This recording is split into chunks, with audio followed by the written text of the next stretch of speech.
안녕하십니까? 반갑습니다. 오늘은 지난 시간에 이어가지고 계속해서 이제 공에 대한 말씀을 한번 그 초기 경전부터 해서 이렇게 단계적으로 한번 말씀을 드려보도록 하겠습니다. 이제 지난 시간에는 이제 그 초기 경전의 공이라고 하는 것이 이제 어떤 식으로 나왔는가 이제 아주 소개만 짧게 이렇게 드렸는데요. 이렇게 제가 말씀드리는 이유는 제가 물론 뭐 이제 자주 이렇게 말씀드렸는데 불교 이러면 다 공이에요. 물론 이제 공이라고 하는 것은 초기 경전에서부터 그렇게 이제 말씀이 나오기는 했는데 우리가 지금 알고 있는 공 했을 때 떠오르는 이미지들은 대부분 초기 불교라고 불리는 시대가 이제 지나고 나서 이제 아비달마 불교, 그 부파 불교 여러 학파로 나뉜 불교 시대가 있죠, 그죠? 나뉘고 나서 그 다음에 이제 그 대승 불교가 출현해서 이 대승 불교의 사상적인 그 어떤 그 이미지를 우리가 많이 가지고 있어요. 앞으로 계속 말씀드리겠지만 색즉시 공, 공즉시 색, 뭐 이런 이제 그 말씀들이 있죠, 그죠? 이런 이미지가 굉장히 많이 있는데 조금 그곳에 어떤 그 좀 더 앞선 시대에는 어떤 식으로 이제 공을 설했는가를 제가 이제 초기 경전에서부터 이제 말씀을 좀 드리겠습니다. 그래서 이제 그 초기 경전 중에서도 굉장히 이제 그 고층 오래된 그 층에 속하는 이제 수타니파타에도 계속해서 공에 대한 말씀이 이렇게 나옵니다. 거기 보시면은 목가라자라고 하는 수행자가 부처님께 이렇게 여쭤봅니다. 부처님이시여, 이 세상을 어떻게 관찰해야 죽음을 초월할 수가 있겠습니까? 이러니까 부처님께서 항상 마음을 집중하고 자아에 대한 집착을 버리고 세상을 공하게 관찰을 하여라. 그렇게 되면 죽음의 왕조차 그대를 발견하지 못할 것이니라. 즉 죽음을 초월할 수 있다. 이런 말씀을 하시죠, 그죠?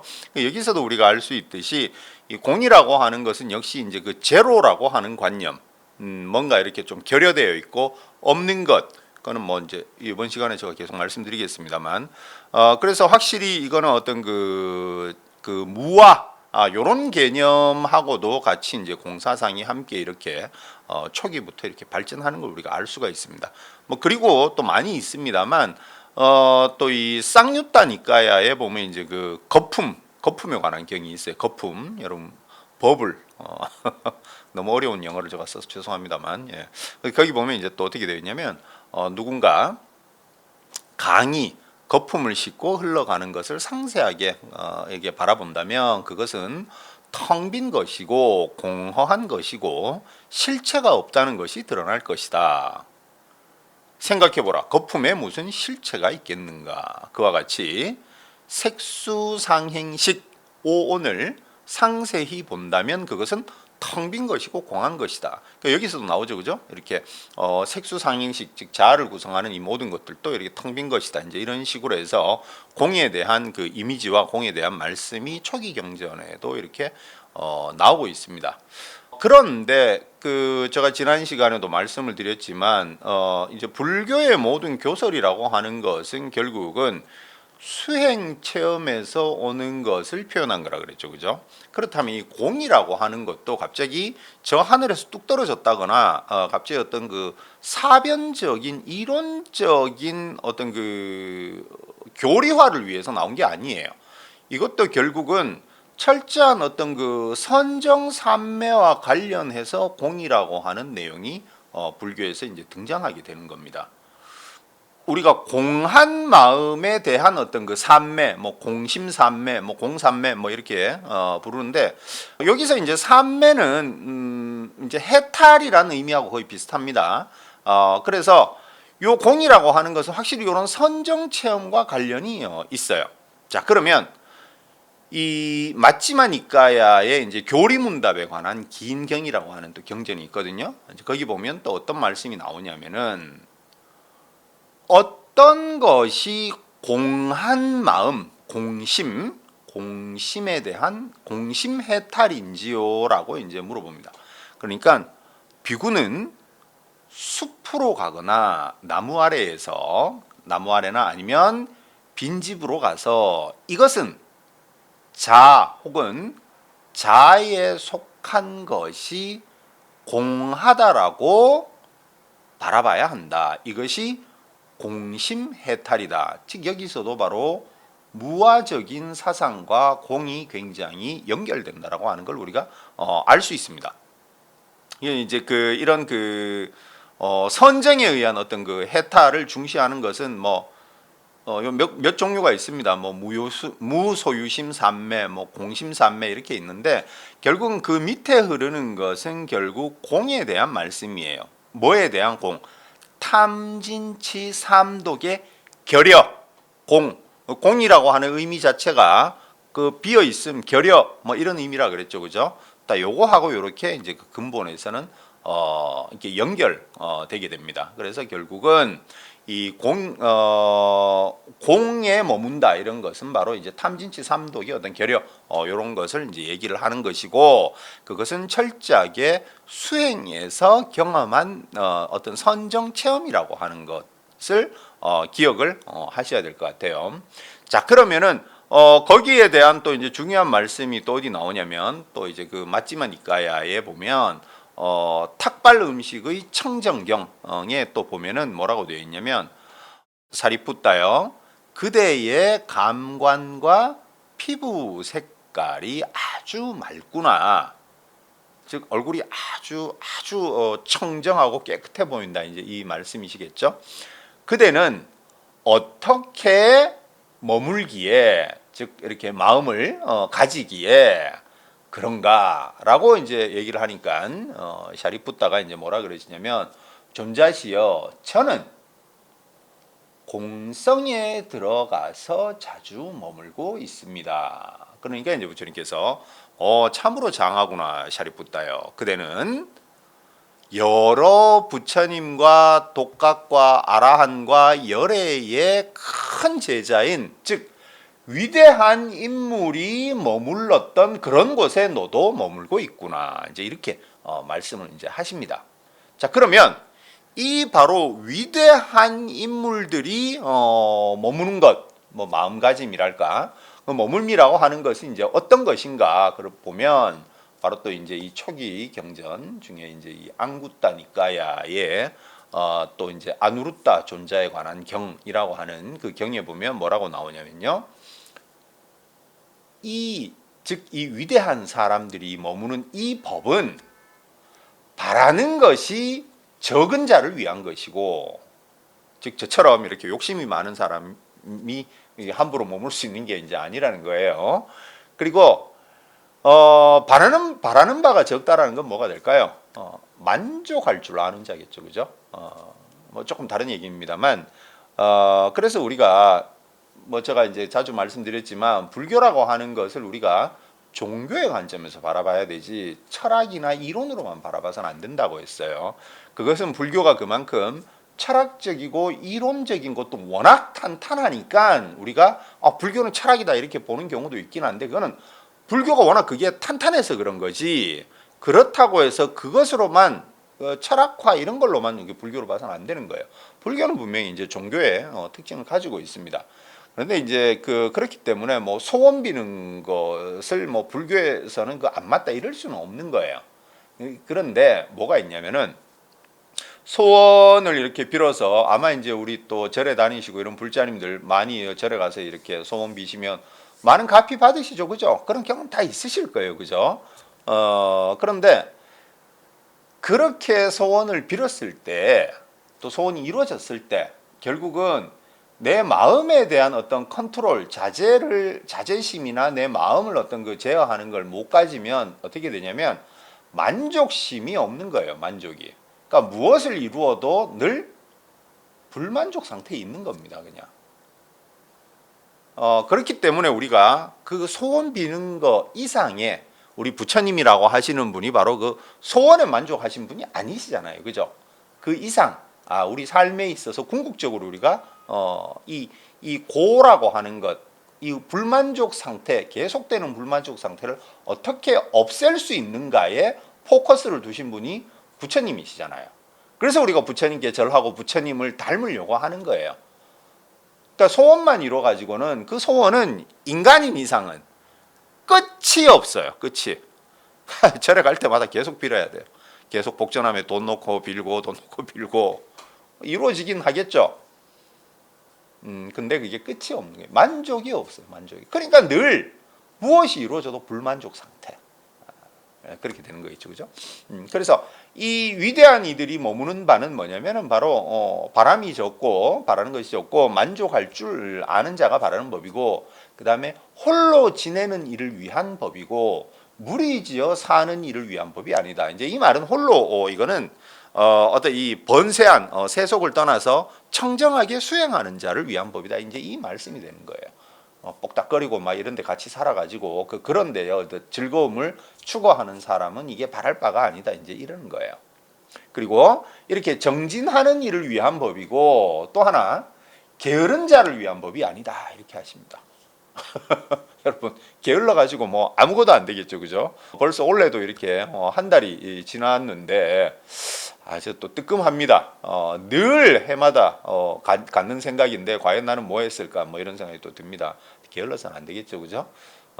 그리고 이제 그만 말씀드린 대로 이 법은 바로 마음을 챙기는 일을 위한 법이고, 이를 놓아버린 방기하는 일을 위한 법이 아니다. 이는 삼매에 든 자를 위한 것이고, 이 꿰뚫어 보는 통찰의 지혜를 갖춘 자를 위한 법이다라고 하십니다. 즉 공에 머문다라고 하는 것은 우리가 단순히 말장난으로 그냥 막 이런 역설적인 표현 막 계속하고 뭐 이것도 공이고 저것도 공이요, 공도 공이요, 공 아님도 뭐 공 아님이 아님도 아니요, 뭐 이런 게 아니라는 거예요. 그죠? 그런 식으로 우리가 표현을 많이 하는데, 그게 아니라 지금 말씀하시는 걸 들어보면 매우 현실적이고 합리적인 말씀을 하시는 거죠, 그죠? 물론 우리가 이제 일반적으로 알고 있는 이제 대승적인 그런 공이 합리적이지 않다는 게 아니라, 그거는 좀 더 관념화된 거기 때문에 그거는 많은 설명이 필요하다는 겁니다. 뭐 계속 여기서 제가 이제 말씀드리겠습니다만, 즉 그래서 이러한 것들이 바로 공에 머무는 자, 공에 머문다라고 하는 것은 바로 성자를 위한 법이라는 것입니다.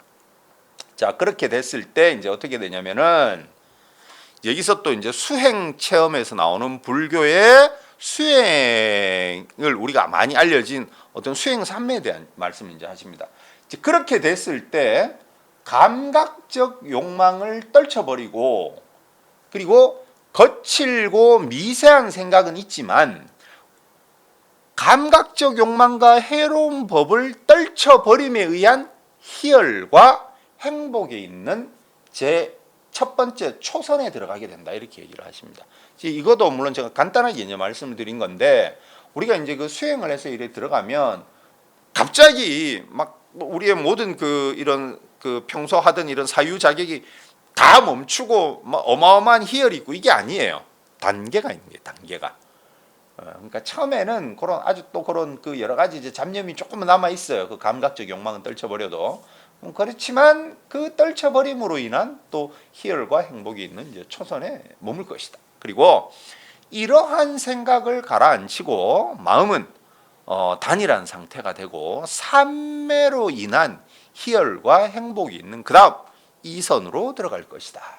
그리고 평온함이 있는 제3선에 머물게 될 것이고, 그 다음은 행복도 괴로움도 모두 버리고 괴롭지도 슬프지도 않은 제4선에 머물 것이다, 이제 이렇게 말씀을 하십니다. 그러니까 우리가 여기서 이제 행복도 괴로움도 아니요, 뭐 괴롭지도 않고 슬프지도 이런 어떤 표현이 우리 불교에 많이 퍼져 있는 것 같은데, 이건 뭐냐면은 뭐 이건 이제 다음에 또 따로 이 수행에 대한 말씀도 따로 드려야 될 텐데, 이 수행이라고 하는 게 결국은 불교에서 중요한 게 마음의 움직임인 거였다고 제가 말씀을 자주 드리잖아요. 근데 이 마음의 움직임이 단순히 뭐 착하게 살자, 마음 한번 돌리니까 뭐 이곳이 극락이다, 이런 게 아닌 거예요. 불교는 이 마음의 움직임을 조금 이따 또 말씀드리겠습니다만 아주 세밀하게 관찰을 해서 기록 데이터를 가지고 있는 게 불교인 거예요. 그러니까 요 정도에 들어갔을 때 네 마음이 요럴 거야. 그런데 여러분, 우리가 그냥 기쁨이 있다고 해서 이게 완전한 깨달음이 아닌 거예요. 기쁨이 있다라고 하는 것은 거기에 반대되는 감정을 내가 맛보기 때문에 기쁨을 아는 거예요. 밝음이라고 하는 건 어둠이 있기 때문에 밝음이 아는 거잖아요, 그죠? 짧다라고 하는 건 긴 것이 있기 때문에 그걸 아는 거고, 그러니까 기쁨이 있다라고 해서 이것이 뭐 늘 기쁘다, 이게 아닌 거예요. 이 세상에 여러분 밝은 것만 있는데 검은색만 있는데 흰색을 어떻게 합니까 우리가? 그죠? 그러니까 이 불교의 우리 마음이 경험하는 이 단계라고 하는 것은 굉장히 세밀하게 이렇게 부처님께서 가르쳐 주신 거예요.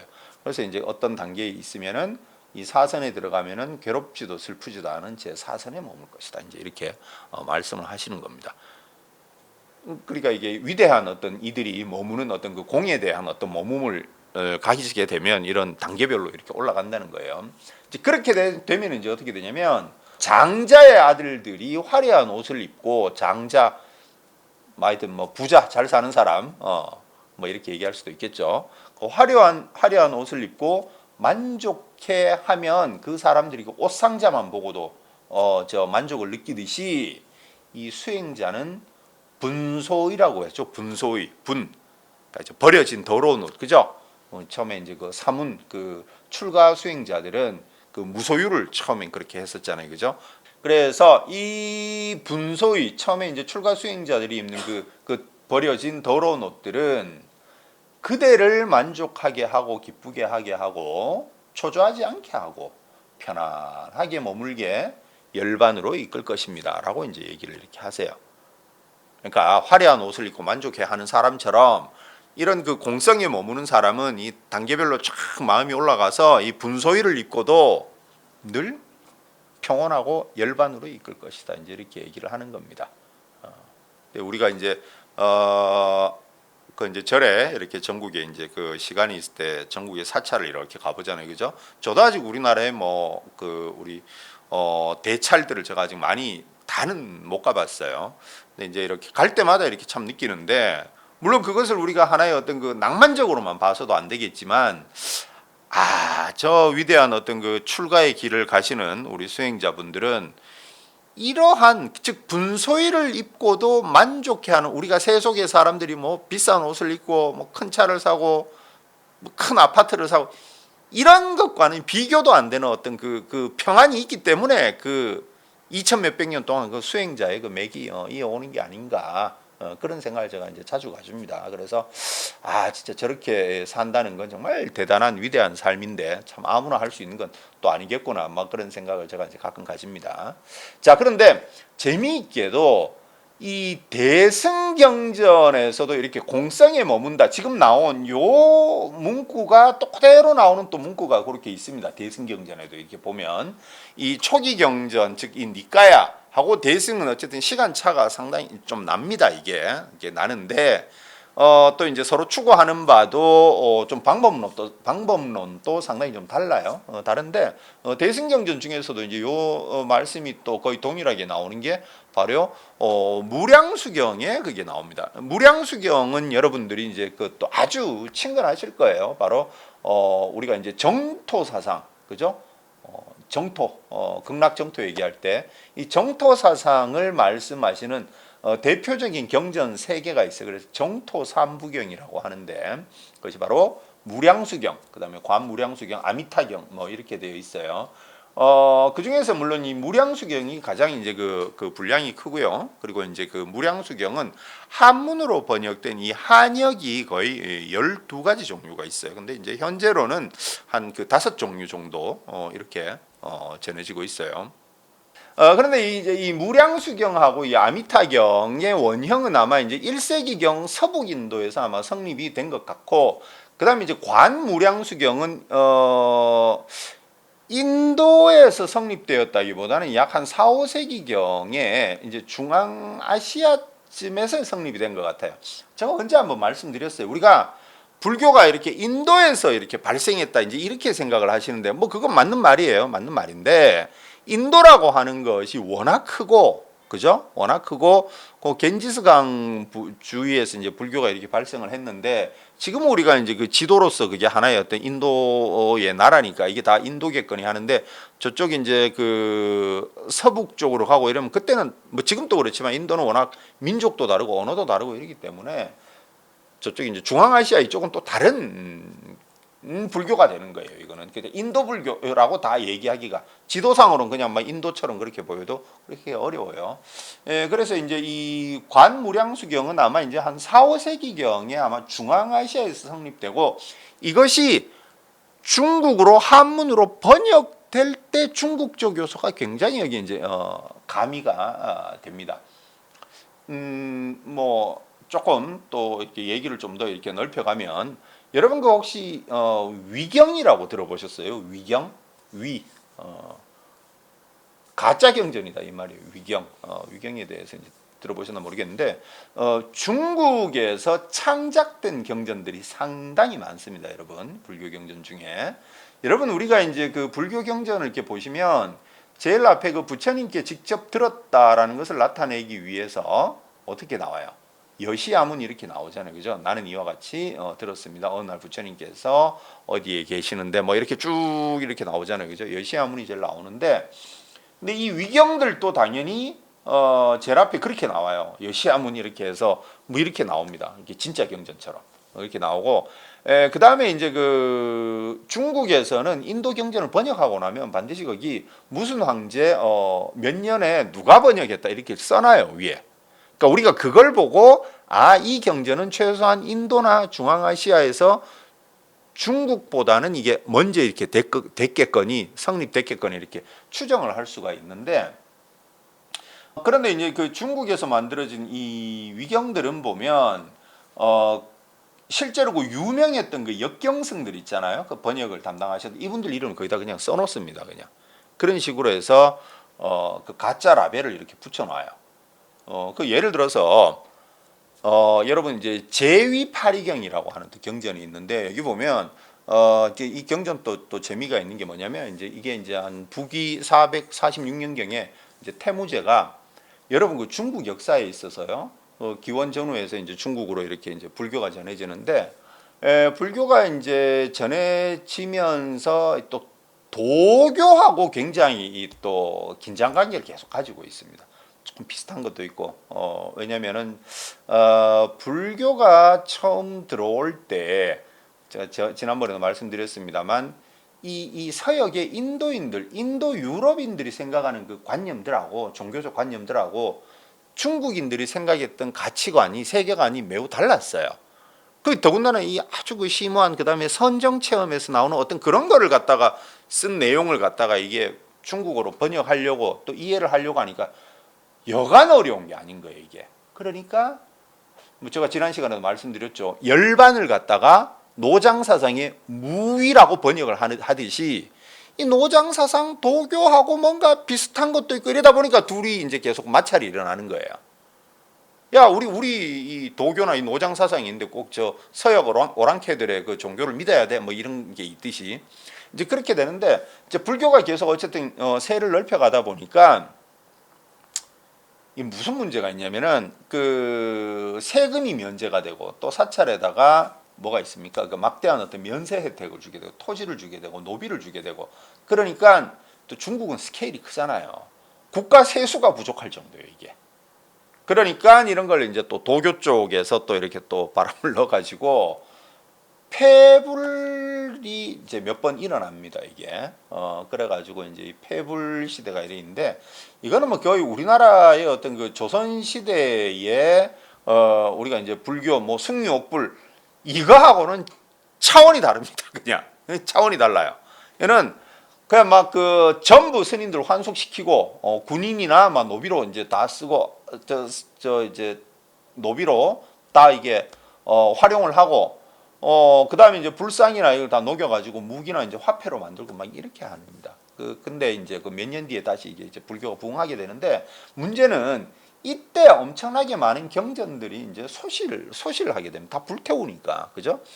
그러니까 요때 중국인들이 그때까지 축적된 불교 지식하고 이 중국적인 사고하고 이렇게 해가지고 가짜 경전을 만들어내는 거예요. 위경을 이렇게.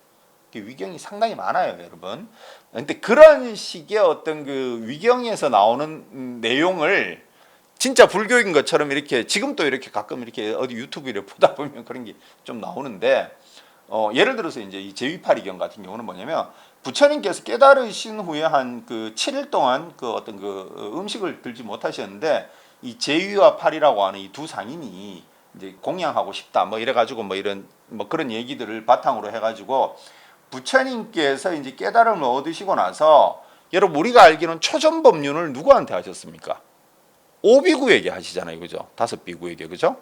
그런데 그 전에 이미 이 제가의 두 상인에게 미리 설하신다, 뭐 이런 내용들이 이제 여기 이렇게 들어 있어요. 이게 맞지가 않죠, 그죠? 이게 또 하나는 여기 또 재밌는 게 뭐가 있냐면 중국 특유의 어떤 그 오행설이 이 안에 또 들어가 있어요. 그 부처님께 이 두 사람이 여쭤봅니다. 부처님, 저희에게 5개를 설하시는데 왜 계율이 4개도 아니고 6개도 아니고 왜 5개입니까? 이제 그러니까 부처님께서 5는 천하의 큰 숫자이다. 하늘에서는 오성이 있고 땅에서는 오악이 있고 사람에게는 오장이 있고 음양의 경우 오행이 되고 왕의 경우에는 뭐 오제가 되고 뭐 세상에는 오덕이 있고 뭐 이런 식으로 이제 그걸 딱 얘기를 하는 거예요. 이제 음양오행 이거는 뭐 아시겠지만 이제 중국에서 만들어진 거지 인도하고는 뭐 상관이 없는 거죠, 그죠? 하여튼 이런 식으로 이제 중국에서 만들어진 이제 위경도 이렇게 있습니다. 자, 그래서 이 다시 이제 이 무량수경으로 넘어가면 이 아미타불의 전생에 이 법장보살이 48원을 이제 성취하고 성불해서 뭐 중생을 또 이제 이렇게 구제한다 이런 게 있죠, 그죠? 만약 이 서원이 성취되지 않으면 결코 나는 성불하지 않겠다 이렇게 이제 다짐을 하시죠, 그죠? 근데 물론 이제 그 중에서 이제 제 18원은 이게 이제 칙명연불에 의해 가지고 정토왕생을 갖다가 이제 보증한다는 거고 이게 이제 우리 동아시아에서 또 아주 이게 강력하게 이제 자리를 잡고 그죠? 뭐 정토 사상도 뭐 할 게 많습니다만 제가 좀 너무 딱딱할까봐 이제 이런 말씀도 드리는데 이게 다 역사적 불교사에서 중요한 내용이라서 말씀을 드립니다. 그런데 사실 이 48원이라고 하는 것도 아주 그 오래된 그 초창기의 번역본을 보면 이제 그렇지가 않습니다. 이 숫자도 24원이었다가 후대로 이렇게 자꾸 이제 증광이 되는 거예요. 처음부터 뭐 그랬는지도 이제 뭐 48원인지도 우리가 이제 알 수도 없고요. 그런데 이 무량수경에 보면 바로 이제 아까 말씀드린 그 노장사상적인 그 단어들도 많이 들어갑니다. 이제 우리가 이 노장사상을 빌려서 그 불교를 번역하던 시대를 우리가 격의 불교라고 해요. 어떤 그 틀에 맞춰 가지고 이제 불교를 이해한다 이러고 격의 불교라고 하는데 그 무량수경에도 보면은 이제 뭐 무위, 대도, 진인 뭐 이런 식의 어떤 이쪽 용어들을 많이 이제 가지고 가서 저걸 사용을 합니다. 그래서 이 무량수경에도 보면 이제 뭐라고 되어 있냐면 세존의 감관은 맑고 얼굴은 청정하시고 피부는 투명하시고 그래서 저는 열애께서는 부처의 경계에 머무르시고 승자의 경계에 머무르시고 일체 지혜의 경계에 머무르시고 위대한 상에 머무르신다. 뭐 이런 이제 표현이 있습니다. 즉 요게 바로 아까 전에 그 읽었던 그 초기경전에 나오는 공에 머무르는 거 아까 그 위대한 위인들이 머무르는 어떤 자리 그렇게 있었잖아요, 그죠? 얼굴이 맑고 뭐 감관이 뭐 투명하고 이런 말씀이 있었잖아요, 그죠? 그러니까 이 초기경전에서도 공한 자리에 머물 때 이 표현이 바로 뒤에 대승의 어떤 그 바로 이 부처의 경계에 있을 때의 그 현상과 동일하게 이제 이렇게 나와 있는 걸 우리가 알 수가 있습니다. 자, 그러면은 여기까지 제가 이제 간략하게 또 초기경전에 이제 간략하게 이렇게 나오는 공에 대한 말씀을 이렇게 드렸는데요. 자, 그리고 좀 더 그러면은 이제 초기경전에서 본격적으로 후대에 어떤 공을 설할 때 굉장히 중요한 말씀이 들어있는 내용에 대해서는 또 다음 시간에 말씀을 드리도록 하겠습니다. 감사합니다.